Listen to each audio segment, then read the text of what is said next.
day, grade 12 learners, and welcome to today's English Home Language Literature lesson. My name is Belinda Retief, and this lesson is proudly brought to you by the Gauteng Department of Education in collaboration with the SciBono Discovery Centre. So today, I'm going to have a quick look at paper 2 and the structure of paper 2 in order to help you prepare for your preliminary examinations, which are coming up very soon, and of course for your final examinations. Let's have a look very quickly at what you can expect from paper 2, which, as you know, is your literature examination. So we're going to have a look at the structure of the paper, and I'm going to spend a little bit of time talking about common errors and misconceptions. In other words, the kinds of errors that we come across often when we mark the literature paper, and hopefully if I point these out to you, you will be less likely to make these mistakes, which cost you valuable marks.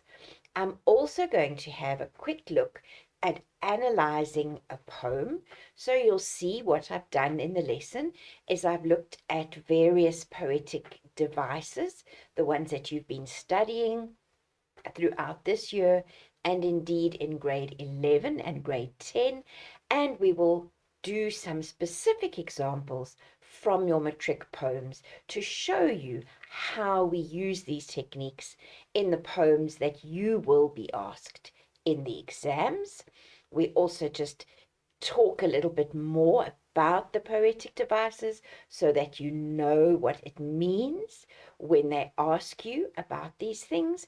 And we've also designed for you specific questions with suggested answers, which I hope will also help you to understand how the questions can be asked in the paper.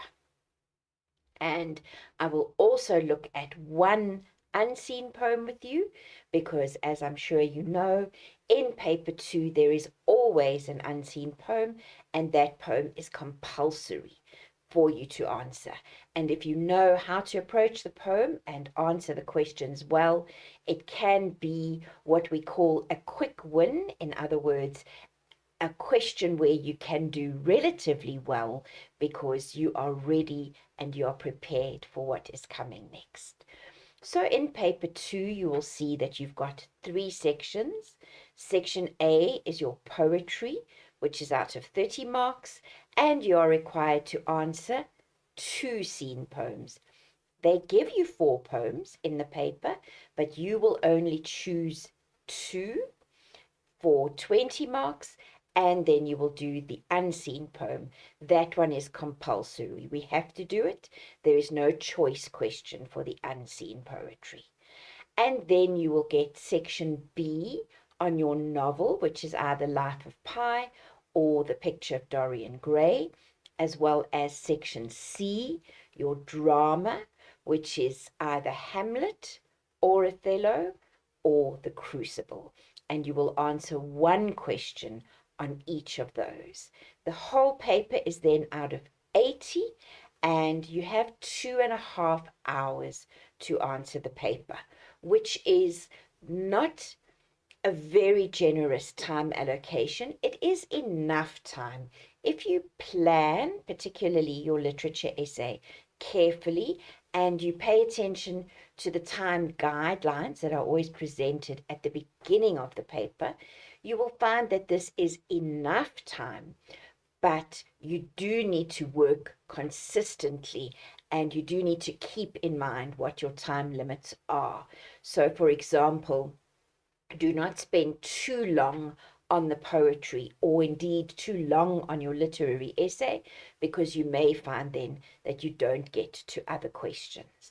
And this is also a very, very important reason why you write a preliminary examination, because it really gives you the opportunity to practice all of these time management techniques so that when you get to the final, you know exactly how to go about using your time. So let's have a look again. Summary of section A, the paper 2. You will get the poetry question where there will be a prescribed poem. Question 1 is always the poetry mini essay. You don't have to answer this question, but we often say to learners, it is usually quite an accessible question. And again, if you are prepared and you are familiar with the poetic devices, it can be a very rewarding question because most learners are then able to answer this question quite well if they read the question carefully. And then question 2, 3, and 4 are also prescribed poems. And as I said a moment ago, of these 4, you will choose 2 to answer. You will then also get your compulsory unseen poem, which is also worth 10 marks. And so you'll see in the literature paper, your poetry is actually out of 30 marks, 30 out of the 80 marks, which is quite a big chunk of the mark. So it really is worthwhile spending some time on your poetry and learning the poems that you've been taught, because you will find that you're going to do very well if you know the poems and you've done your studying. And then we will also go to question 5, which is your unseen poem. And let's just have a look here at some of the common challenges that we come across as teachers and as markers and as examiners. And what I'm going to share with you now has been shared directly with educators in Gauteng by the examiners and the moderators and the internal moderators of the literature paper. So the kinds of things that we find is that candidates still do not engage with the texts on a figurative level or present critical discussion when required to do so.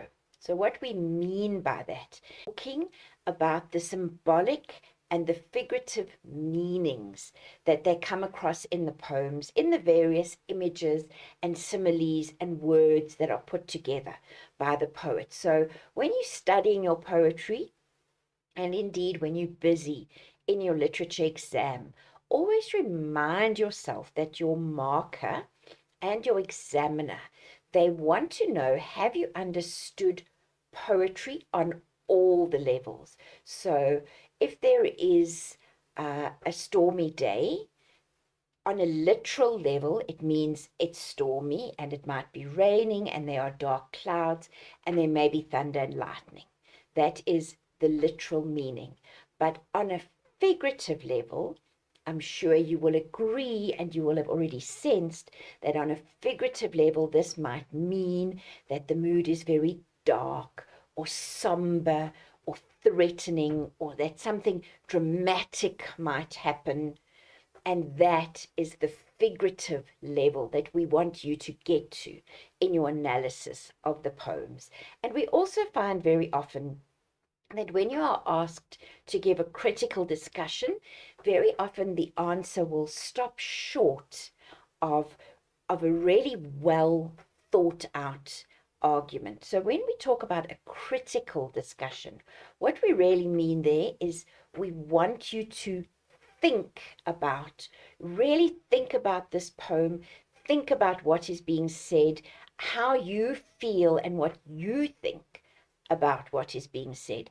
And if you look at your question, you will soon see where they want you to give critical answers. And when we go to examples a little bit later of questions and answers, I will show you an example of that. We also find sometimes that what candidates do is they simply lift from the poem or the extract, the contextual extract, in an attempt to respond. So sometimes if learners are very unsure and they're not really sure what was being asked, they simply go back to the poem and quote a line or two from the poem and write that down in the hopes that somehow this will be enough. And it's not enough, grade 12s. Your marker will immediately pick that up and they're not going to allocate any marks for that kind of answer. So the only time you're going to quote or write words from the poem is when you're using that quote to explain or to illustrate what it is that you are saying. So please pay attention to that. We also find, and this is what I'm sure your teachers have been telling you, and they probably told you this after the June exam, that often the specific requirements of the question are neglected. So you read the question, you look at the question, but you don't really spend time grappling with what exactly is being asked. And especially when the mark allocation is 2 or 3 marks, like it is with the poetry, there will be very specific answers to the questions that have been asked. So a typical example would be they might ask you about the mood of the poem in lines 8 and 9. So they'll give you an example and they'll quote line 8 and 9, and then they'll ask you to discuss the mood of the poem. And then very often what learners will do is they'll talk about the mood in the whole poem, whereas the question specifically asked you to focus on certain lines. And you may find, that the mood or the tone changes very slightly or is emphasized in a slightly different way in that moment of the poem. And if you don't look at the quote that they've given you, you're going to miss out on those marks. And whilst a lot of the poetry questions are extremely accessible, and if you read the question carefully, you really should be able to do well. On the other hand, what can be difficult about the poetry is there are only 10 marks allocated. So if you blow that chance, if you answer 2 or 3 of the questions badly, you land up getting 2 or 3 out of 10 for the whole poetry question. And so you really waste an opportunity there where you could have gained a significant number of marks. So it's really, the poetry is a place to concentrate, because if you're going to make mistakes, they really will cost you dearly. And we also find that candidates don't always explain the effect that technical aspects have on a poem. That's very similar to what I started out saying in the first point. So there will be technical aspects in the poem, such as there might be alliteration, onomatopoeia, paradox, juxtaposition, enjambment, all these different aspects that we get in poetry. But in your answer, you don't explain exactly how that technical aspect makes meaning or has an effect in this specific poem. And again, when we get to the questions and answers, I'm going to try and show you how to put together an answer like that. But these are the things also when you're going to start studying for your poetry. I would really recommend that you look at these matters that are raised here and you ask yourself whether or not your understanding of the poem and your answers to the poem are enough so that you're not falling into these kinds of traps. So when you approach your poem, these are also things that have been said to you by your teacher at school. And sometimes they seem very obvious, but when you are under exam conditions and you're a learner who's maybe 17, 18, 19 years old, you're really under a lot of pressure sometimes in your exams. And even bright learners will do ill-advised things and silly things and careless things in an exam, simply because they're feeling pressurized and they forget to concentrate on the absolute basics. So remember that you're going to read all the poems and all the questions. They give you 4 poems to choose from, and you're going to choose to answer 2, but look at the poem and look at the questions before you decide. Sometimes a very difficult poem might have more accessible questions, whereas an easier poem, or a poem that you experienced as easy, might have a question in there that's really tricky or that you're going to find challenging to answer. So give yourself a little bit of time to work out where you think you can gain the most marks. And that's the question that you have to go and answer.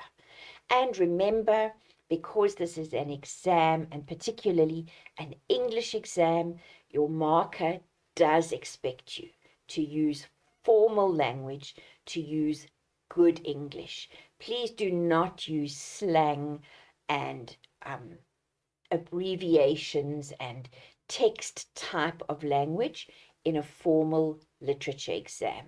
Your marker does not appreciate it, and you will not get the marks that you think you might deserve if you don't use proper English. Also, look at the mark allocation for the questions. This will tell you how long your answer needs to be and what your marker is expecting. So there are some questions that might have a 3-mark allocation, but if I changed that into a 25-mark allocation, obviously your whole answer and your whole approach to answering would be different, because now you are required to say so much more on account of the 25 marks. So for a 2-mark question, you really want to write 3 or 4 or maybe 5 lines, depending on the size of your handwriting and how concisely you're able to express your ideas. What we do see sometimes, particularly with brighter learners, is we will see brighter learners putting so much effort into even a 2-mark question where they might write half a page and they get their 2 marks.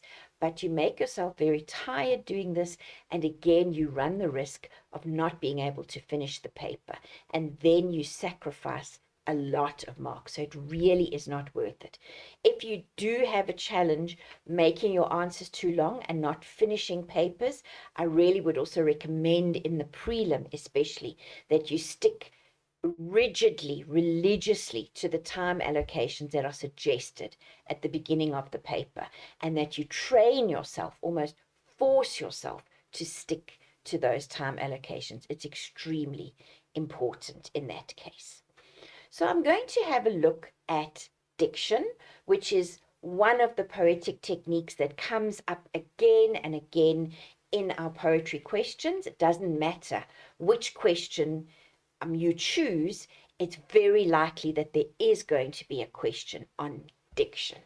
And so you will remember, I'm sure, from what you've done in class, that diction refers to the words that are used by the poet. And a very easy way always to remember it is that we find words in a dictionary. So it's logical that diction is about words. And poets will choose specific words to make a point or to create an effect. And so you see, when we talked about the common misconceptions, they said sometimes that learners don't show how the poetic device or how the technique has a specific effect in the poem. And so here, for example, I've highlighted for you in the Ingrid Jonker poem, The Child, how the word child itself is used 11 times in the poem. And there must be a reason for this. And so that is the kind of question that they would be asking you. Why is the word used so many times? What is the effect of using the word so many times? So I'll just read to you the examples. In the title of the poem, we've got the child who was shot dead. In lines 1 and 11, the poet tells us the child is not dead. In lines 2 and 6, the child raises his fists. In lines 16 and 18, we get the examples of the child is. In line 19, the child peeps. And in lines 20, 21, and 22, we have the child who. And you'll remember from that poem, it's the child who goes on to live a long and prosperous life and to experience all the things that the dead child was not able to express. But why would they use that word so many times? Why would the poet do that?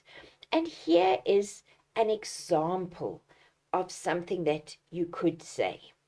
In this case, the repetition of the word is to emphasize that the victim of the shooting was only a child. So if we talk about children or a child, we will always think about somebody who's small, maybe vulnerable, maybe innocent. Childhood is that idealized part of a person's life where you're supposed to be happy and content and carefree and not have a lot of responsibilities, and certainly nothing bad should happen to you. So in this poem, it's bad enough that anybody is getting shot. To me, that's not acceptable at all. But the fact that it's a child makes it even more upsetting. So every time the author or the poet is reminding us this happened to a child, it's to emphasize for you, the reader, and for me, the reader, the fact that it is just so dreadful, so awful, so terribly sad that it's a child, somebody who should be young and free and innocent, and also somebody who's got their whole life ahead of them.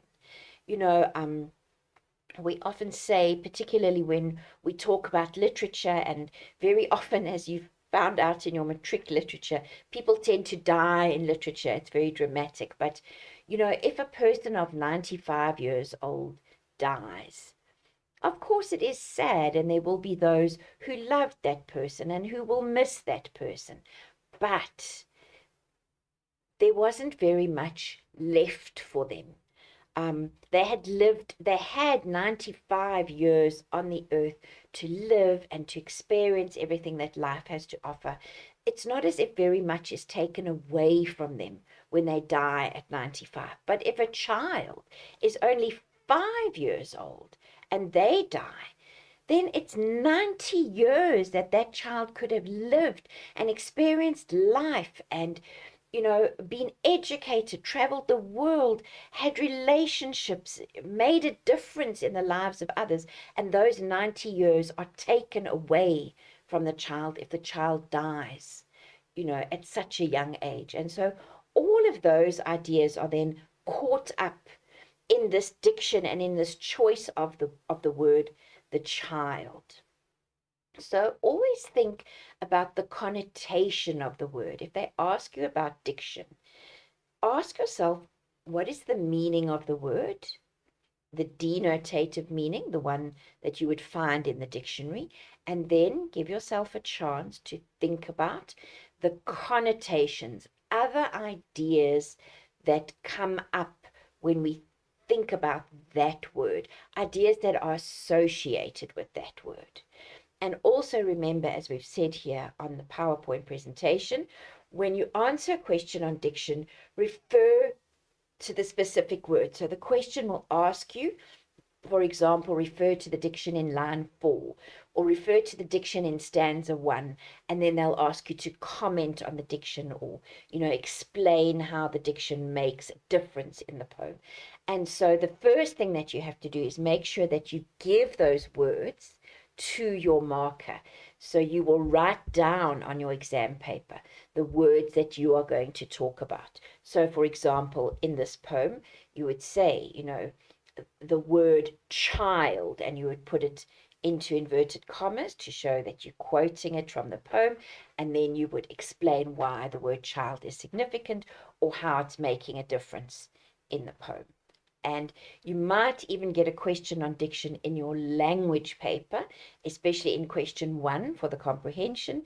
And you would deal with that exactly in the same way by mentioning the words that you're going to talk about and then explaining the denotative meaning and the connotative meaning and how these meanings, add to something or have an effect in the poem.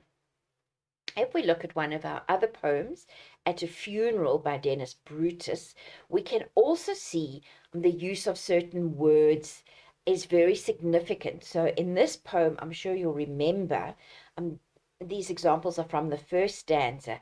The poet talks about the black, the green, and the gold at sunset, the pageantry of the funeral. And then in line 3, we get the bride's white and the nuns' white veils. And then in line 4, he also talks about the red wine cloaks, which were those sort of little shawls or cloaks that the nurses often used to wear to keep warm.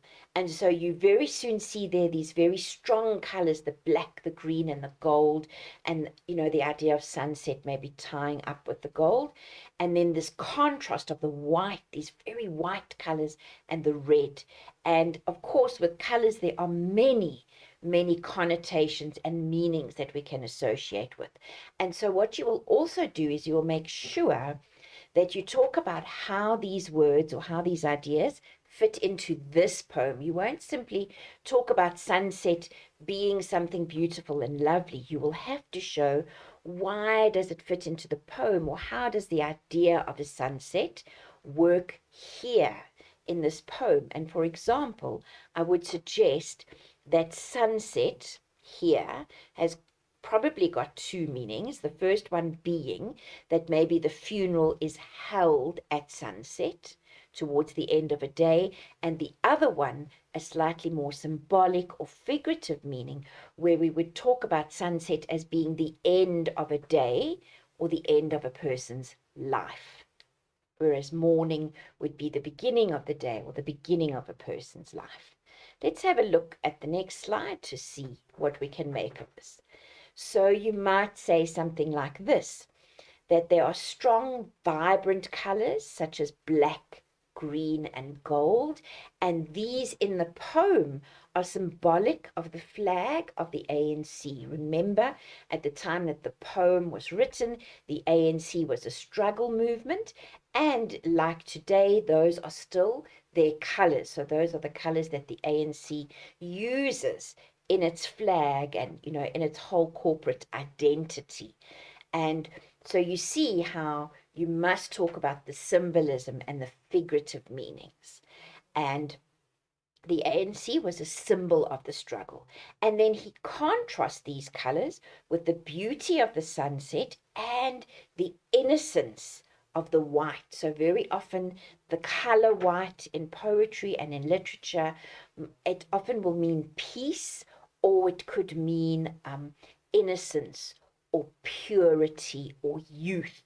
And you'll remember from this poem that it's a young doctor that they're having the funeral for, somebody who died, like the child in the previous poem, far too soon. And so there was somebody, it was somebody who was still very innocent and hadn't lived life, and maybe committed all of those sins that one would commit in a life. They were still too young really to have done anything very harmful or terrible in the world. And another contrast is created later on in the poem. Earlier on we have all this white, and then later on there's the dirt, and the dirt of the earth that the coffin goes into, and you can see a clear contrast between those two colors, that deep brown color of the earth as opposed to the white of the nun's clothing or a bride's clothing. So just like we said before, you look at the word, you think about the dictionary meaning, and then you think about symbolism and ideas associated with the word, and you just give all of that to your examiner. So really, in a way, you've already got a formula for answering. It doesn't matter what poem they're going to ask. You're going to approach every question the same. If they ask about diction, the first thing you're going to do is give examples of the words that you're talking about. Then you're going to talk about the dictionary meaning very briefly, and then you're going to show the symbolic meanings in the poem, how those meanings are used in the specific poem that you're referring to. Let's have a look at a question. We don't have past papers at the moment for our poetry questions because I'm sure, as your teacher may have mentioned to you, these are new poems that we're using to examine in 2023, but I've designed questions that are very like the questions that we've had in the past for other poems. And so I'm sure this is the kind of thing that you can expect. So they'll give you a quote. This one is from the poem of Exile. Bring me the long night of sleeplessness with mothers mourning, their arms bereft of sons. And the question is, refer to line 8, their arms bereft of sons, and explain what the word bereft implies about the mothers.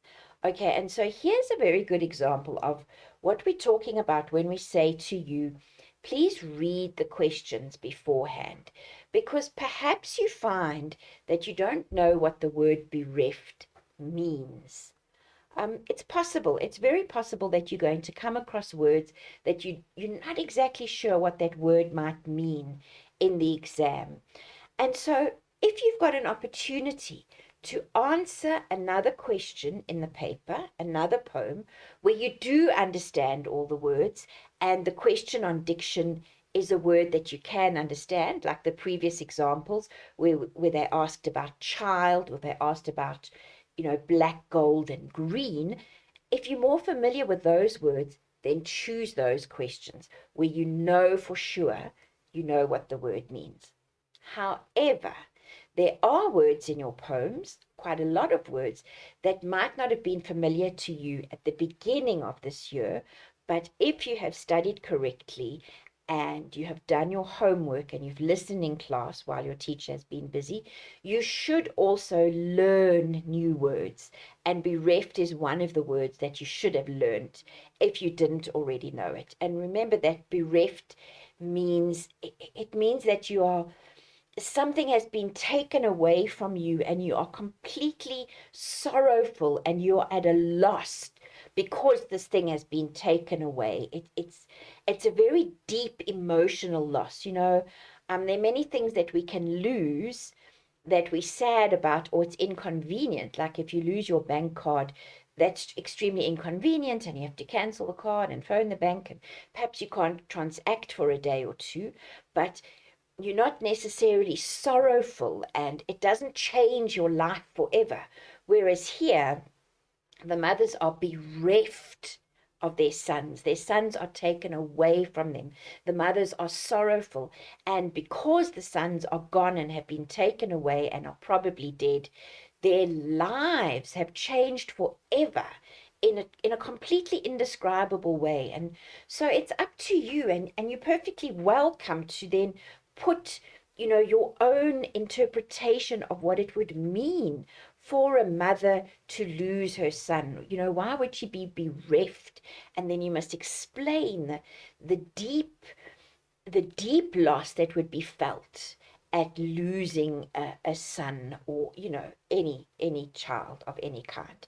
And then also remember that they're going to ask you maybe a question on diction, or they'll ask you a question on imagery, but very often you might see other things in that line of poetry that are also happening.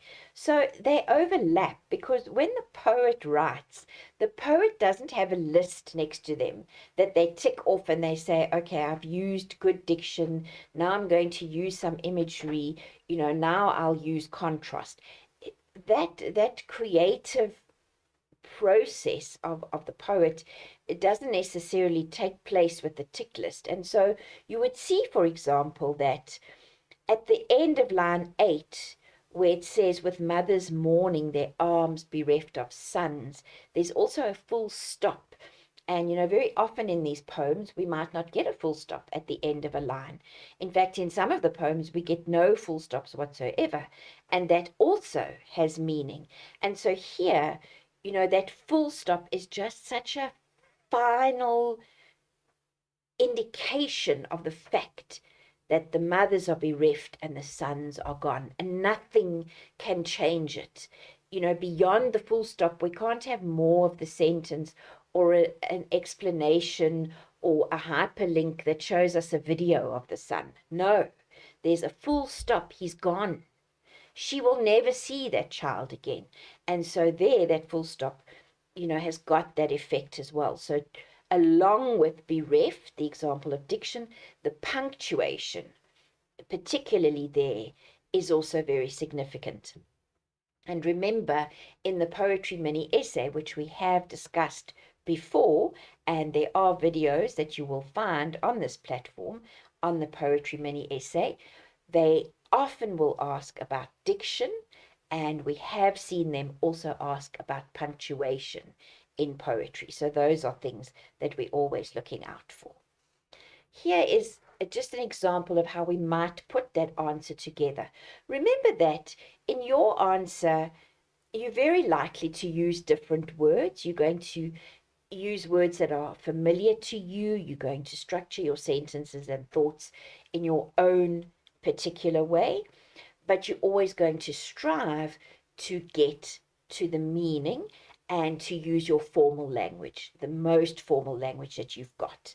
So, and the memo that they have at the marking center will also be in, possibly language that's different from your language, but as long as the ideas are there, your markers will give you credit for the ideas. So really all you have to do is just make sure that you are being clear.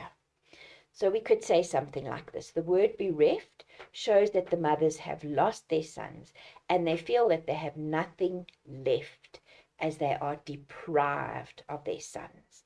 It's a sorrowful word which plays strongly on the emotions, allowing the reader to understand the depth of the loss that the mothers feel. And so you see, all I've done is I've encapsulated what we discussed on the previous slide about this idea of being bereft, but we've emphasized that there's nothing left, that it's sorrowful, it's very emotional, and there's this depth of loss. So, if you're thinking of ending your answer, but you maybe got one more idea, it's always better to add the idea, unless, of course, you've already written half a page, then move on. But with most learners that are striving, to get a 40% or a 60% or even that distinction, what we often find is that the answer is partly correct. And had you said more, you would have got an extra mark. And I'm sure that's happened to you, grade 12s, when you got your June exam back. Perhaps you looked at your poetry questions and you got 4 out of 10 for your poetry, which would potentially mean that you got 1 mark for each answer because there were 4 questions in the poetry sections in the prelim exam. So you didn't get anything wrong specifically. You just didn't say enough to get more marks. And that is very often what we find, that you're not really on the wrong track. You're on the right track, but you stop short of giving the whole explanation. So if you did find that, go back and look at your June exam, how it was marked. And if you find very often you're getting 1 mark, 1 mark, 1 mark, it means you're on the right track, which is excellent. It just means you need to give a little bit more. And remember, you might say, oh, well, I got the mark. It's fine. But if you get 4 out of 10 for your poetry question, that's 40%. Remember, you need 40% to pass. So if you miss any other answers or you don't do that well on your literary essay, you then suddenly are in grave danger of failing that paper. And that is, I don't think that needs to happen to you. I really feel that the literature that is set and the questions that are asked are accessible and they are doable, for lack of a better word, that you as a grade 12 learner, you've got the ability and the insight and the intelligence to tackle that paper. It's just a question of arranging all of your ideas and getting them together neatly into the kind of answer that is expected. And you can do that, grade 12s. We might also just add, like we discussed a moment ago, that the full stop at the end of line 8, in which the word appears, is also adding finality to the loss. There is no possibility of a different ending. The sons are gone forever. Now, some specific examples of questions. I've looked at some of the other poems that you studied this year. So we did study Talk to the Peach Tree by Sipho Sepamla, and here I've given you a quote from lines 19 to 21, where he says, it's right at the end of the poem, and he's talked about, let's talk to, this one, and let's talk to the peach tree, and let's talk to the pets, and all these different people. And right at the end of the poem, when he's so impatient with the lack of progress, he says, come on, let's talk to the devil himself. It's about time. And the question there is, refer to lines 19 to 20. Come on, it's about time. What I want to remind you there is, remember when they give you those ellipsis dots, it shows that everything between those words is implied. So you take your highlighter and you go to your poem, and then you highlight all of those words, because the question is asking you about all of those words. It's not just asking you about come on, it's about time. It's asking you about come on, let's talk to the devil himself. It's about time. So I think sometimes learners don't realize how much of the quote is actually relevant there. So remember to highlight that on your exam paper. And the question here is, what impression of the speaker is created by the use of it's about time? All right, and again, this is a place where we want to show symbolic meaning and figurative meaning. So if I say it's about time, it simply means, well, it's time for something to happen. Oh, it's about time for tea, or oh, it's about time for the bell to ring. We're expecting something to happen very soon. It's the correct time for it. However, if I change the tone of my voice, and for example, and I'm sure this has happened to many of you, you arrive late from class after break, or you had to go to your locker, or you had a hockey meeting, and you come late for class, and the teacher stands there and says, it's about time. All right, now it's more of a challenging statement. It's a statement that's showing you your teacher is impatient, your teacher is not pleased with you, and indeed it's a little bit sarcastic, really, that comment. And all of that is what you need to bring in to your answer. So let's have a look at how you can answer. And you'll start your answer by giving a little bit of the question back. So you will say the words, it's about time. So here you are just reminding your brain as you write your answer, you structuring that answer for your brain. You're reminding yourself, I'm talking about that phrase, it's about time. And you also leading the mind of the marker. You're showing the marker exactly what you're talking about. So the words show that the speaker is becoming impatient. Remember, in this poem, he wants change in the country and it's not happening. He is tired of talking about the problem, and he's also tired of talking to all the wrong people. All right, so there is a nice example of, there you would have got 1 mark. And a lot of learners will just leave it there. They won't say more. But this is a 2-mark question. Or maybe even, let's just have a look. I don't know if I put a mark allocation there. I'm going to go back. Yeah, it's a 2-mark question. So for a 2-mark question, you want to say a little bit more. He's impatient. What is he impatient about? We've got to say that he's been talking for a long time about this problem, and he hasn't had any results, and now he's not prepared to wait any longer. And there you're going to get your other mark. So I hope you can see how you need to always give a little bit more. I sometimes say to my learners, in a way, you don't want to talk down to your marker, but you want to maybe imagine that the marker doesn't know very much about the poem or about the novel, which is ironic because they do know a lot about it. But in your mind, maybe think to yourself, this is a person that doesn't know a lot, and so it's my responsibility to really explain very systematically and point for point what it is I'm trying to say. So that it boosts you in your effort to get to the full mark allocation. And we might also say there, we've said he's impatient, but it's more than that. He's confrontational and he's brave and daring because, he wants to speak to the devil himself. That is a little bit, I think, more than would be required of a question like that. But again, I'm just showing you how things in the poetry overlap.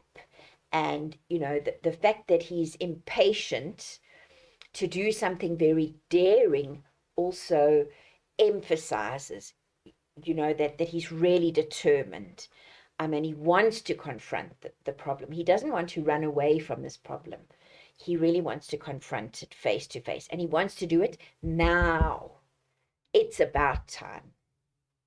And let's have a look at some questions about the appropriateness or the effectiveness of imagery. So you'll often get a question about that, and they'll say, discuss the appropriateness of this image in the context of the poem.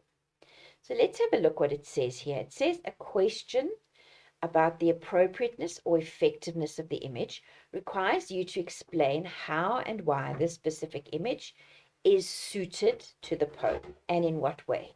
And you need to show why the poem and the image suit each other. Why do they belong together? And if we look at Prayer to Masks by Siddharth Senior, there's an example of some words in lines 4 and 5 where it says, and you too, my lion-headed ancestor, you guard this place that is closed to any feminine laughter, to any mortal smile.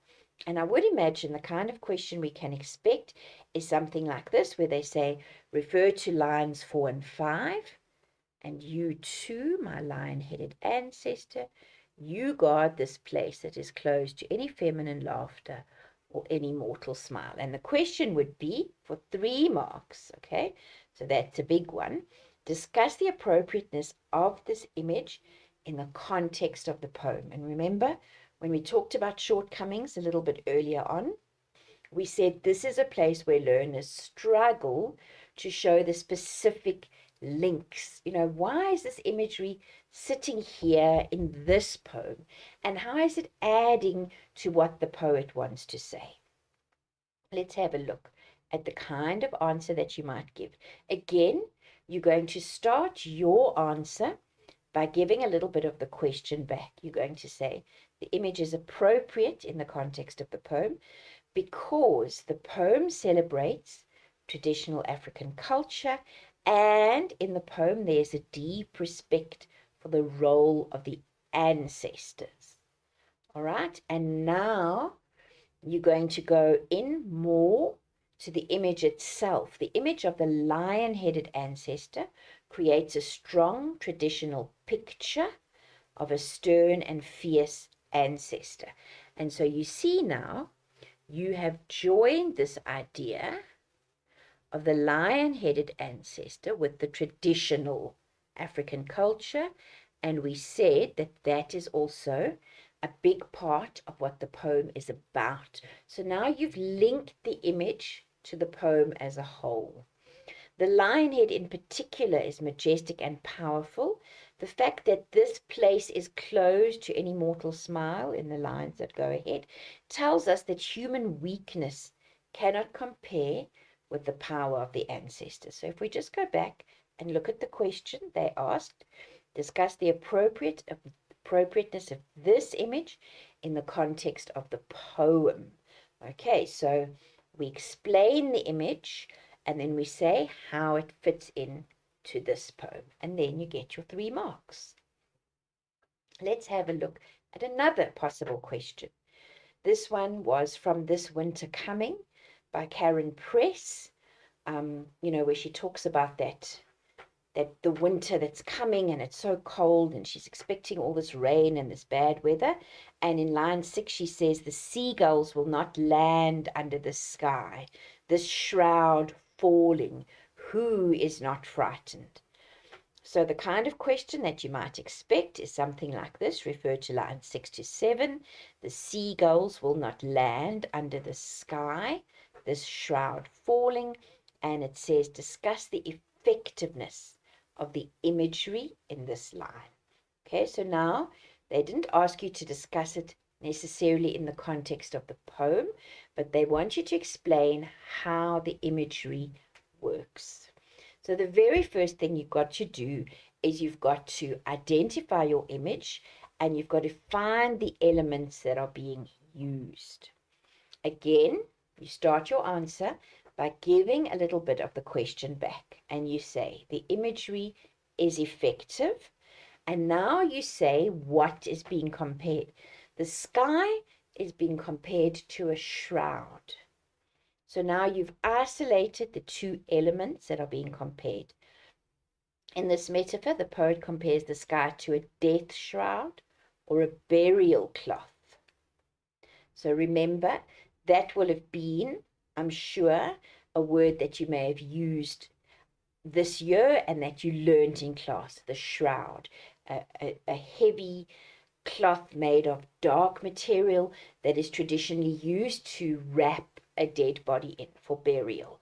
And she compares the sky to this kind of dark, deathly cloth. Okay, so the two are being compared.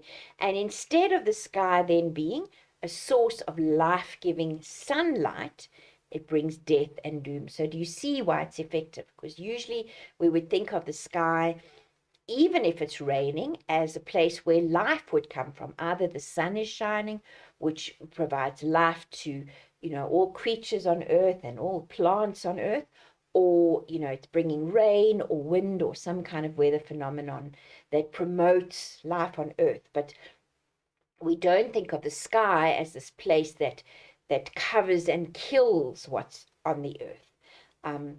And so instead of the sky being a source of life-giving sunlight, it brings death and doom, which in turn leads to everyone being scared, frightened, and afraid.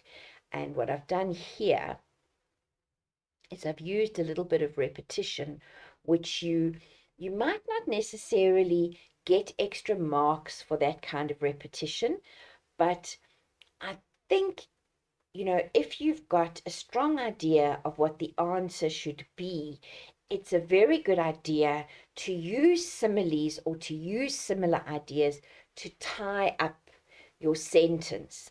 It's also a technique that you can use in your creative writing as well as in your literary essay. So don't just say the people are scared, explain it more. They are frightened, they are afraid.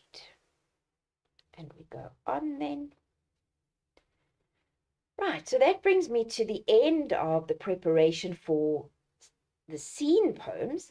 What I want to do with you now, very briefly, is have a look at an unseen poem. Remember, we said that's always going to be question 5, and that is a compulsory question that you have to answer. The unseen poem is usually a lovely poem, and it's not usually a very challenging poem because the examiner knows that it is unseen. You haven't had the opportunity to read it before, you haven't been through it in class, and so the poem should be a little more accessible, and so should the questions. And there are a lot of things that you can do to help yourself get good marks on the unseen poem. You really should be aiming for 6 or 7, 8, 9, or 10 out of 10, and everybody can get that on the unseen poem. Give yourself time. The very first thing you do is you simply read the poem twice. You do nothing else. You don't look at the questions. You don't start to answer. You just read it twice. You will be amazed how much more you can learn on the second reading, and it's not going to be a very long poem. It might take up the page, but it's not going to be longer than that. So you've definitely got time to read it. Then, once you've read the poem twice, you read the questions. You don't answer them. The first time you read the questions, you're actually looking for information. And good questions contain information, as you shall see. Then you read the poem again. So now you've read the poem 3 times. Then you can read your questions for a second time, and systematically go about answering them. Let me give you an example of all the things we can find out about the poem just by reading it twice and by reading the questions. So this question actually comes from last year's November exam, and it's called African Grass. Grass grows here, enough to thatch 1,000 roofs, tall khaki African grass, 2 heads taller than I, laden with beads of dew in the early morning. Shove armfuls aside to pass. Grass caressing my bare thighs, sweeping past me, rustling softly like lovers. Adam and Eve once walked here, naked and innocent in this wild savannah, when the world was young and there was no one else to watch. It's hard to think that this tall crop, coarse in its maturity, burst out of October's black-burnt plains, green and succulent, and savouring the mellow sun, green to this height.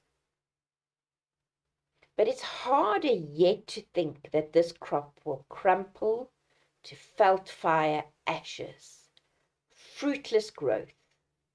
This whispering shall be gone. And I'm just going to go back to the beginning of the poem, and I'm simply going to read it again. So I'm sure you will have noticed some things. The poem is about veld grass, and the writer talks about the grass growing and then burning down in a fire. But what else? So let's see what else we can gather from reading the poem a second time. It's called African Grass, so even your title is obviously going to be very important in understanding what the poem is about. Grass grows here, enough to thatch 1,000 roofs, tall khaki African grass, 2 heads taller than I, laden with beads of dew in the early morning. Shove armfuls aside to pass. Grass caressing my bare thighs, sweeping past me, rustling softly like lovers. Adam and Eve once walked here, naked and innocent in this wild savannah, when the world was young and there was no one else to watch. It's hard to think that this tall crop, coarse in its maturity, burst out of October's black-burnt plains, green and succulent and savouring the mellow sun, green to this height. But it's harder yet to think that this crop will crumple to felt-fire ashes, fruitless growth. This whispering shall be gone. Right, then we're going to have a look at the questions, and I'm simply going to tell you what I think you can learn from the question. So the first question was, what does the word laden in line 4 suggest about the dew? And the information that we can gather is in fact, indeed, that the grass is laden with dew. There is a lot of dew. So you will know in the early morning, if you're walking outside on the grass in a garden or through a veld, there's all this dew, the moisture that falls during the evening or in the early morning onto the grass. And if you walk through it, your legs or your pants will get quite wet from the dew. There's a lot of dew. Laden means, a heavy burden that you have to carry. So there's a lot of dew. So we now know that, and somehow in the questions, they've marked this as important. And so that's something that you're going to pay attention to when you read the poem again. Then at question 5.2, the question says, refer to lines 8 to 10. Grass caressing my bare thighs, sweeping past me, rustling softly like lovers. Explain what these lines convey about the speaker's attitude towards the grass. And the information that we've gathered is that indeed, as the speaker walks, the grass is brushing against her and brushing against her legs. And she says, it sweeps past her rustling softly like lovers. So she enjoys it. It's a nice feeling, this grass gently touching on her legs as she walks. And it also reminds you that the speaker has got a specific attitude towards the grass. So often in poetry, the speaker or the poet has got an idea or an attitude or a feeling that they're trying to convey. And if you can find that little heart of the poem, then you've done very well. In question 5.3, they asked you to look at the last 3 lines of the poem. This whispering shall be gone. And discuss how the length of these lines reinforces the speaker's tone. And so when you read the poem one more time, you must look at the line lengths. They are short, very short lines that you will notice. And the lines and the words shrink away, and this somehow reinforces the speaker's tone. So in question 5. The previous question, which was 5.3, we had the speaker's attitude, and now we've also got the speaker's tone. So you know that you need to look for those things. And then the final question is, with close reference to stanza 3, lines 15 to 23, comment on the speaker's observations about the cycle of nature. And so now we know that the speaker has got an attitude towards the subject matter. We learned that in question 5.2. Then there was also a tone. We learned that in question 5.3. And now the speaker is observing the cycles of nature. So if you didn't realize it, this poem is about that nature is cyclical. Something grows from very small, like at the end of winter when the veld grass has all been burnt, the grass grows up tall and high, and then eventually it will burn down again in a fire, or just because of the lack of rain in the winter, whatever, and everything will start again. So nature works in cycles. So for the purposes of this lesson, I'm not actually going to answer the questions with you, because of course we're not going to get the same poem in our prelim exam or in our final exam. But the point is to show you, if you read your poem 3 times and you look at the information that you can gather from the question, you will know a little bit more when you go to answer your unseen poem. And then you're going to use the same kind of rules that you use when you answer for the other poems. You're going to use your formal language. You're going to structure your answer in such a way that it gives a little bit of the question back, and you're going to look at your mark allocations to make sure that you're saying enough. And if you feel that there's a little something more that you could say, or another a simile or a similar word or a sentence that emphasizes your idea, you will add it. And so with that, grade 12s, I want to wish you very, very well for paper 2, which for many of you is coming up, I know, next week. Please remember that if you need any kind of help or support, we are all available. Your teachers at school are available. They've got a lot of resources for you. They've got a lot of insight into the exams and the kinds of things that you can expect. And even with literature, or maybe especially with literature, grade 12s, it's not too late. If you feel like perhaps you haven't put in all the work that was necessary, you can still get hold of the poems. You can still find from your teacher and from the resources that have been given to you, you can find ways to analyze the poems. You can read through the very good study guides that are available for Life of Pi or Dorian Gray or Hamlet or Crucible or Othello. You can read through summaries of the plays and of the novels, and there's still plenty of time for you to, crack the back of that work and really embrace what the literature is about. And I want to wish you very well as you study for all of your papers, but especially for your English papers. And we will be back next week when Vash will talk you through paper 1 and some of the things that you can expect there, and also tricks and skills that will enable you to do well. So thank you so much for watching this lesson. We will see you next time, and goodbye.